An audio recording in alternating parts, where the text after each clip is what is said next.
Sepasang sejoli pencuri kotak amal pembangunan Masjid Itikaf Nurul Hidayah, Kelurahan Penggaron Kidul, Kecamatan Pedurungan berhasil ditangkap. Keluarga Rafael Amri pertanyakan asal barang bukti penangkapan kepada Polres Rembang.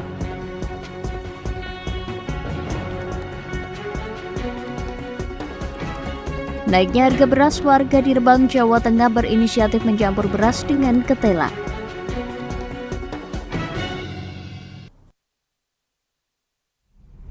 Selamat sore pemirsa, bersama saya Puji Lestari, inilah Jateng hari ini.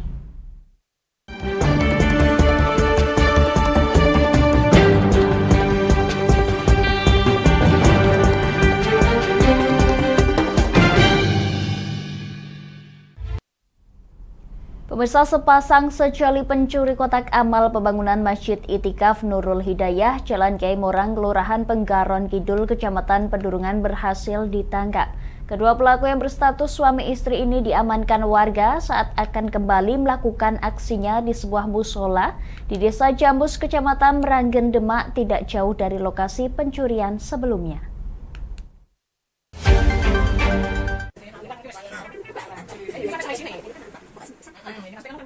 Pasangan sejoli yang terekam CCTV saat melakukan pencurian kotak amal di Masjid Nurul Hidayah, Jalan Kiai Morang, Kelurahan Penggaron Kidul, Kecamatan Pedurungan, Kota Semarang diamankan warga di Desa Jamus, Kecamatan Meranggen, Kabupaten Demak pada Senin dini hari.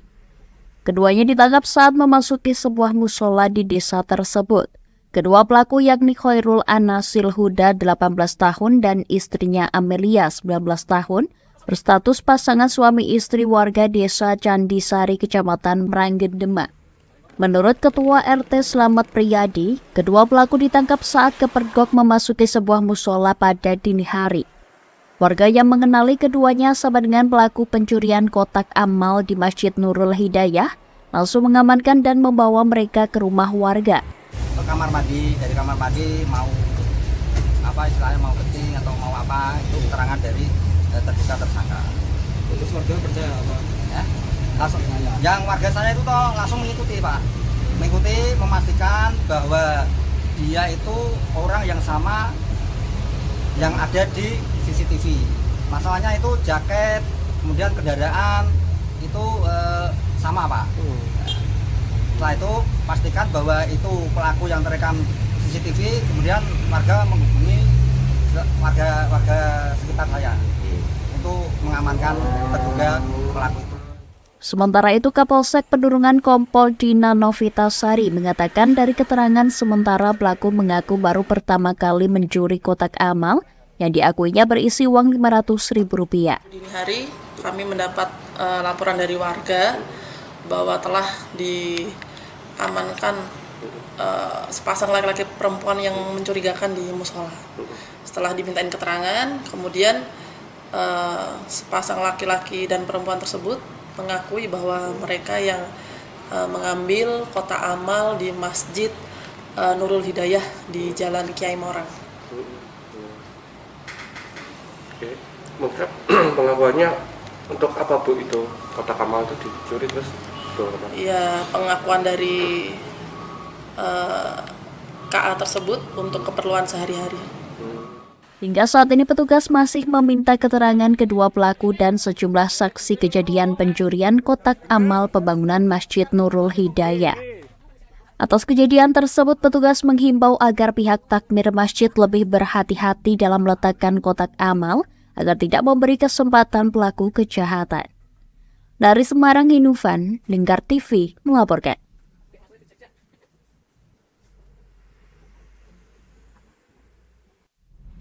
Pemirsa, babak baru penangkapan Rafael Amri warga Desa Wonokerto, Kecamatan Saleh, Kabupaten Rembang berlanjut. Setelah kemarin Polres Rembang angkat bicara, kini giliran keluarga Rafael Amri menyanggah jawaban dari Polres Rembang melalui KBO Reskrim Polres Kota Rembang.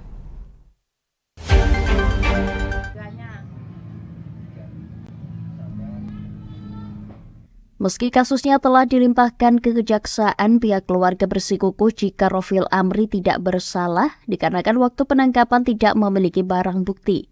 Bahkan setelah Rafiul ditangkap, pihak keluarga tidak melihat ada barang bukti yang dibawa oleh petugas kepolisian. Lasni, istri Rofiul Amri, menceritakan pada pukul 4 sore tanggal 2 Agustus 2023, tiba-tiba suaminya ditangkap oleh Polres Rembang saat pulang mencari rumput tanpa mengetahui sebab yang terjadi. Lasni juga mempertanyakan barang bukti yang diduga milik suaminya didapatkan dari mana. Pada hari Rabu, tanggal 2 Agustus 2023, sekitar jam 4, ada sekelompok polisi yang datang ke rumah, kira-kira 6 orang. Langsung datang dan masuk, lalu memborgol suami saya. Padahal saya dan suami saya tidak tahu masalah yang terjadi. Karena suami saya baru pulang ngarit, Pak, mencari rumput untuk makan sapi. Yang diangkut suami saya itu suket, Pak, untuk pakan sapi. Tidak apa yang disangkakan Bapak polisi.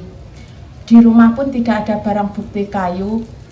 Apabila polisi mendapatkan bukti kayu itu diambil dari mana? Tolong dijelaskan, Pak. Mohon kepada Bapak Kapolres Rembang dan Bapak Jaksa, suami saya itu dibebaskan tanpa syarat. Tetangga Lasni, Agung Suryanto, membenarkan bahwasannya penangkapan Rofiul Amri terjadi pada sore hari dan sehabis mencari rumput. Agung juga membenarkan yang ia ketahui saat penangkapan petugas kepolisian tidak membawa barang bukti. Iya, itu betul, Pak. Itu sehabis orangnya itu cari rumput, Pak. Ada barang bukti yang dibawa tidak, Mas? Nggak ada, Pak. Itu jam berapa, Mas, waktu penangkapannya, Mas? Kurang lebihnya itu sore, Pak. Sore. Dari Rembang, Vicky Rio, Lingkar TV, melaporkan.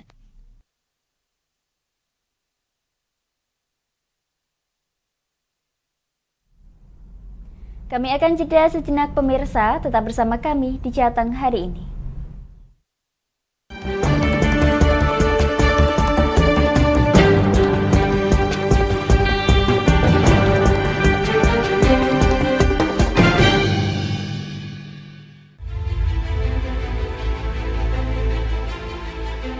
Memberikan pinjaman uang kepada saya dengan bunga 8% per bulan. Membedah opini narasumber, menggali lebih dalam untuk mendapatkan perspektif baru yang lebih faktual. Masalahnya, nota perbaikan kapal itu semua ada di saya. Kenapa Tomo bisa menunjukkan? Demi mendapatkan informasi yang solutif dan terpercaya dalam Bedah Opini. Setiap Rabu jam 11 siang hanya di Lingkar TV.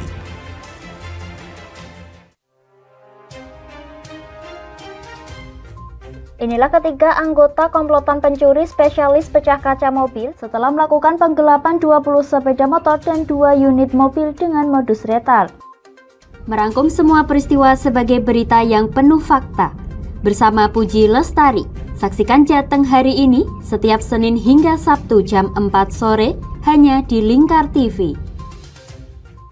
Bersama saya Galus Karkinanti dalam Sapa Jateng Lingkar TV. Melintas di daerah Sukolilo dikejar sama petugas bea cukai, ketangkap. Membahas dan menyuguhkan beragam potensi dari berbagai daerah di Jawa Tengah, ditemani narasumber-narasumber handal di bidangnya. Pencegahan dari awal mulai dari perilaku hidup bersih sehatnya juga harus dijaga seperti itu. Kami siap menyapa Anda dalam Sapa Jateng. Setiap Selasa jam 11 siang hanya di Lingkar TV.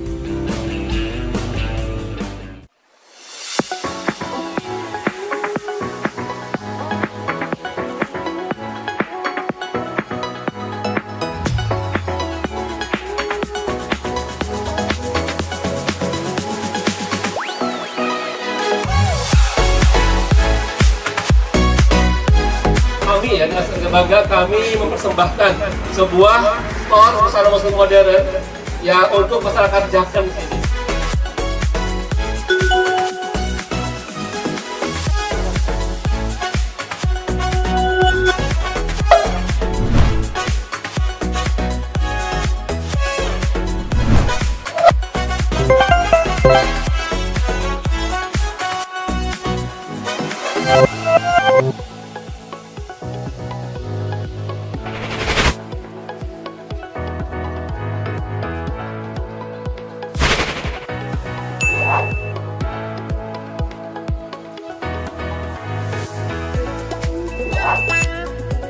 Assalamualaikum warahmatullahi wabarakatuh. Saya Dwi Mas Sony Pambudi dari Nibras Corporation mengucapkan selamat dan sukses atas grand opening Nibras House ke-607 yang berlokasi di Kecamatan Jaken, Kabupaten Pati.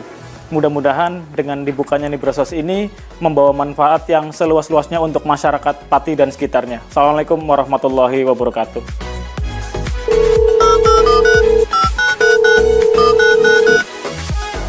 Selamat buat grand opening Nibras House Pati Jaken. Semoga usahanya bisa laris, bisa digemari banyak masyarakat di Jaken. Tentunya berkah buat semuanya.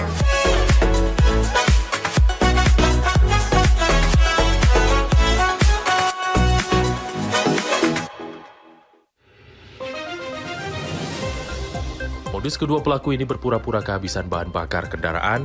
Setelah pelaku dibantu, mereka kemudian melakukan kekerasan dan mengambil paksa sepeda motor korban. Saat tiba di lapangan terbang Okbab, rombongan langsung dihadang 5 orang yang mengaku sebagai anggota KKB. Yakni melakukan bujuk rayu kepada korban yang merupakan santriwati pada momen kegiatan belajar mengajar khusus.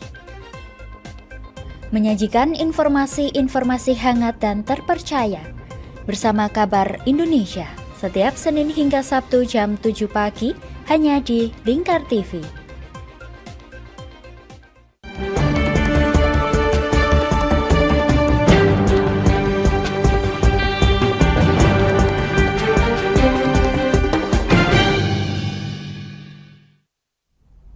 Anda masih menyaksikan Jateng hari ini. Pemirsa, sudah sekitar 1 bulan harga beras semakin naik. Kali ini di pasaran, harga beras sudah tembus hingga Rp15.000 per kilogram, sedangkan ketela di harga Rp4.000 per kilogram. Mensiasati kondisi ini, beberapa warga berinisiatif untuk mencampur beras dengan bahan pangan lain seperti ketela.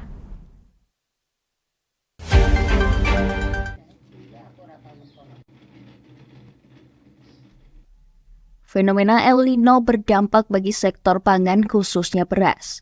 Kondisi tersebut membuat beberapa warga harus memutar otak agar tetap bisa memenuhi kebutuhan pangan sehari-hari. Salah satu cara yang dilakukan yakni dengan mencampur beras dengan bahan makanan lain. Seperti yang dilakukan oleh Suyatmi, salah satu warga Kaliori Rembang ini misalnya.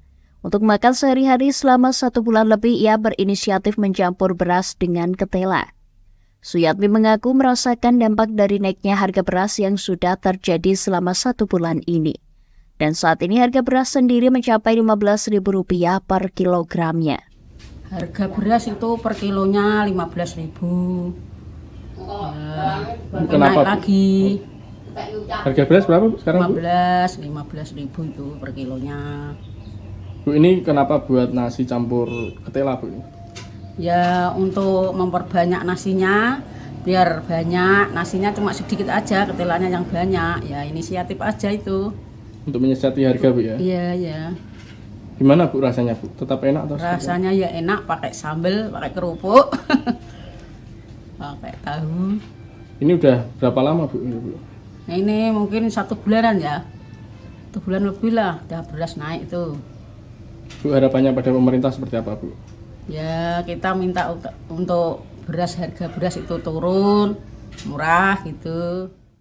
Suyatmi berharap harga beras bisa kembali normal seperti semula sehingga dapat dijangkau semua kalangan masyarakat.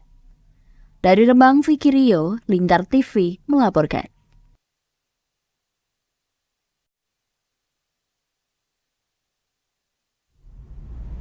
Pemirsa, wujud kepedulian sesama Persatuan Perangkat Desa Indonesia atau PPDI Kecamatan Dukuh Seti salurkan bantuan air bersih ke berbagai wilayah Pati Selatan yang terdampak kekeringan.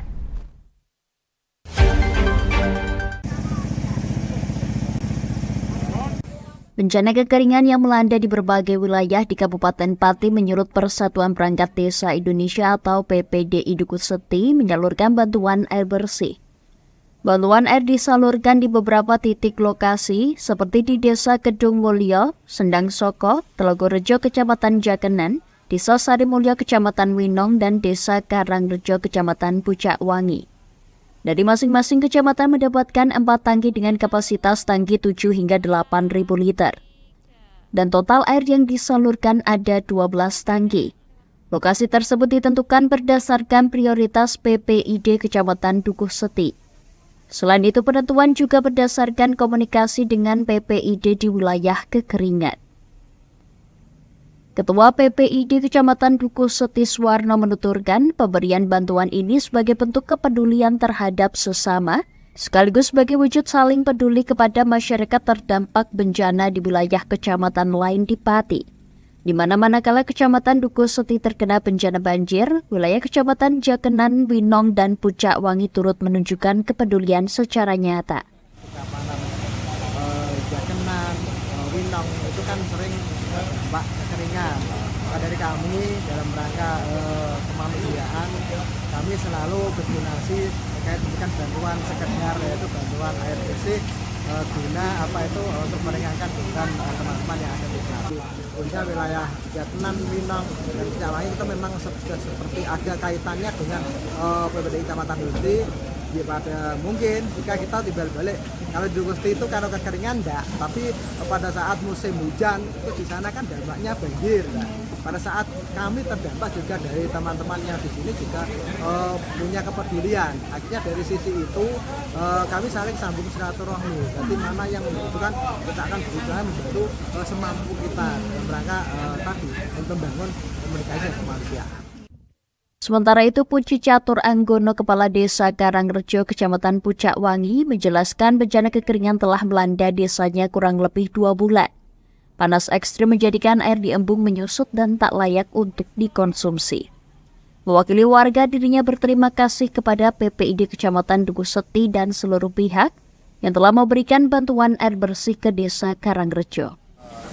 Kita memang ada air embung. Air embung itu tidak mendukung, memang kita ini bulan-bulan ini memang cuaca panas ekstrim ya. Memang kita memberikan air, sumur-sumur sudah pada kering. Nah ini memang saya berterima kasih sama PPDI untuk memberikan bantuan air bersih, dan mewakili warga banyak-banyak terima kasih. Warga terlihat antusias mengambil bantuan air bersih ini untuk digunakan memenuhi kebutuhan dasar seperti masak dan mencuci. Dari Pati, Mutia Parasti, Lingkar TV melaporkan.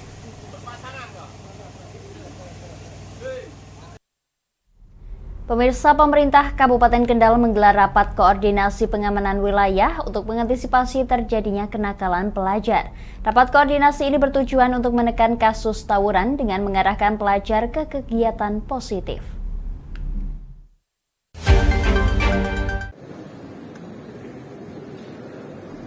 Rakor digelar di Pendopo Tumenggung Bahurekso Kendal, diikuti seluruh kepala sekolah SMA, SMK, dan SMP di kabupaten tersebut.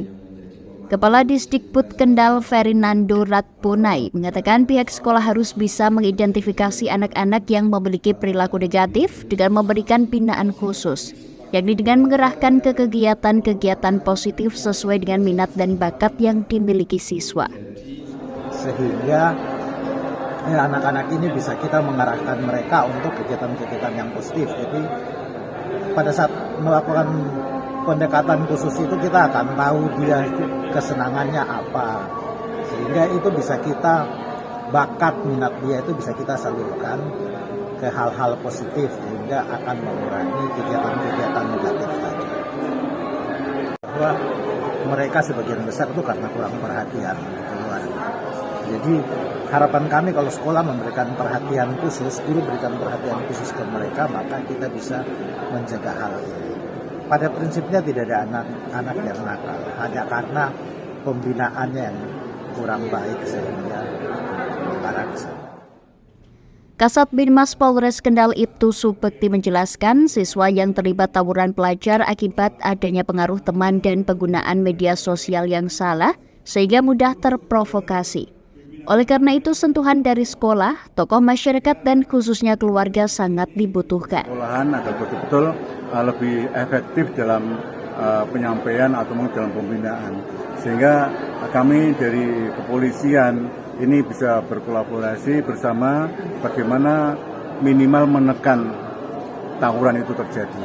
Nah, dari itu semua Pak Kapolres menyampaikan bahwa karena masalah tawuran ini yang notabene dilakukan oleh anak-anak usia produktif, anak-anak masih usia di bawah umur lah, masih 16-17.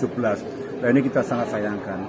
Mereka melakukan perbuatan seperti itu karena pengaruh dari teman, dari yang lain, terutama dari media sosial. Karena mereka juga bergabung di media sosial, sehingga mereka secara emosional mudah terprovokasi. Tindak lanjut dari rakor ini, Polres Kendal akan melakukan MOU dengan sekolah dan dinas pendidikan untuk mengantisipasi terjadinya tawuran pelajar. Program yang akan dilakukan bersama dengan Forkompimda tersebut akan turun ke sekolah-sekolah untuk melakukan pembinaan. Dari Kendal, Wahyudi, Lingkar TV melaporkan.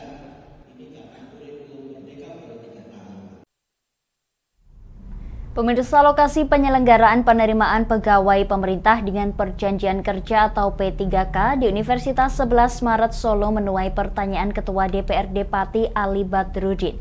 Di sisi lain, lokasi tersebut ternyata sudah ditetapkan Badan Kepegawaian Nasional atau BKN.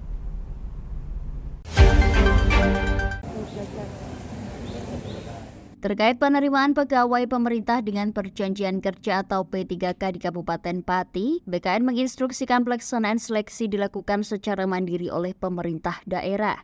Menanggapi hal itu, Ketua DPRD Pati Ali Badrudin menilai pelaksanaan tes agar bisa dilaksanakan di Kabupaten Pati dengan tujuan mempermudah pengawasan. Saat ditemui wartawan di kantor DPRD, Ali Badrudin menuturkan anggaran pelaksanaan P3K belum disahkan. Namun dari BKPP Pati telah menentukan lokasi di kampus Universitas 11 Maret Surakarta. Kondisi ini dianggap bisa mengundang tanda tanya besar. Untuk itu pihaknya berharap anggaran dapat dibahas terlebih dahulu, kemudian terkait rekanan dapat ditawarkan setelahnya. Sudah menentukan atau BKPP sudah menentukan, lewat rapat sudah disampaikan kalau UNS, akan tetapi ya anggarannya baru mau dibahas, rekannya sudah ditentukan. Bagi kami itu merupakan satu tanda tanya besar. Jadi harapan kami anggarannya dibahas dulu, baru ditawarkan ke rekanan-rekanan yang mana yang sesuai dengan kelayakannya. Nomor satunya siapa yang memenuhi syarat, yaitu jangan ditentukan terlebih dahulu. Kalau ditentukan kan timbul tanda tanya. Sesuai dengan fungsi kami akan mengawasi sebaik mungkin. Sementara itu, Sekretaris BKPP Pati Rizky Hermanu menuturkan proses rekrutmen dalam surat BKN pada 4 Agustus 2023 lalu, pelaksanaan seleksi bisa mandiri dengan dikoordinasi oleh BKN. Tak hanya itu, muncul titik lokasi pelaksanaan yang juga telah ditentukan BKN.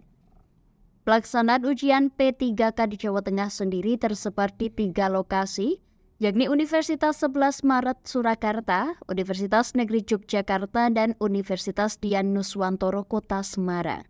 Nah, untuk proses rekrutmen itu memang tidak ada proses menang. Kalau ada penunjukan rekanan itu ada proses, tidak ada proses menang atau kalah seperti itu, tidak. Tapi memang kita tunjuk dengan proses pengadaan swakelola, dan itu ada aturan ketentuannya. Kalau dengan pihak ketiga, swakelola tipe ketiga itu kan bisa. Yang punya anggaran kita, nanti perencanaannya kita, pengawasannya kita, tapi yang menyelenggarakan adalah dalam hal ini perguruan tinggi, bisa swakelola. Jadi tidak ada proses menang atau kalah dalam pemilihan tender seperti lelang, tidak. Itu pun juga dalam proses itu kan tidak serta-merta langsung kita menuju UNS. Tadi kan ada Udinus di Semarang. Udinus di Semarang itu kalau kita mau swakelola dengan Udinus ada persyaratan, harus ada perjanjian kerjasama untuk kemitraan. Kita belum ada kerjasama dengan Udinus.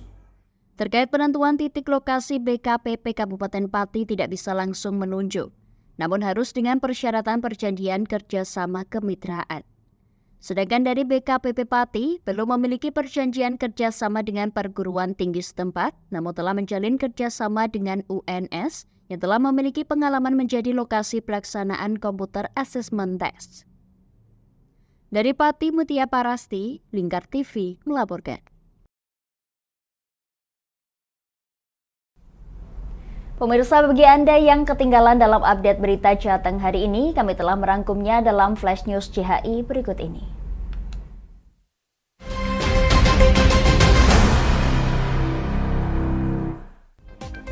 Sepasang sejoli pencuri kotak amal pembangunan Masjid Itikaf Nurul Hidayah, Jalan Kiai Morang, Kelurahan Tenggaron Kidul, Kecamatan Pedurungan berhasil ditangkap. Kedua pelaku yang berstatus suami istri diamankan warga saat akan kembali melakukan aksinya di sebuah musola desa Jamus, Kecamatan Meranggen, Demak, tidak jauh dari lokasi pencurian sebelumnya. Babak baru penangkapan Rofil Amri, warga desa Wonokerto, Kecamatan Saleh, Kabupaten Rembang berlanjut.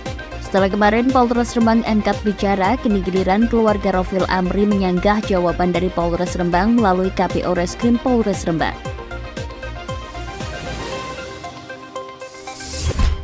Sudah sekitar 1 bulan harga beras semakin naik. Kali ini di pasaran harga beras sudah tembus hingga Rp15.000 per kilogram.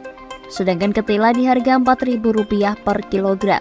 Mensiasati kondisi ini, beberapa warga berinisiatif mencampur beras dengan bahan pangan lain untuk makan sehari-hari. Wujud kepedulian sesama Persatuan Perangkat Desa Indonesia atau PPDI Kecamatan Dukuh Seti salurkan bantuan air bersih ke berbagai wilayah Pati Selatan yang terdampak kekeringan.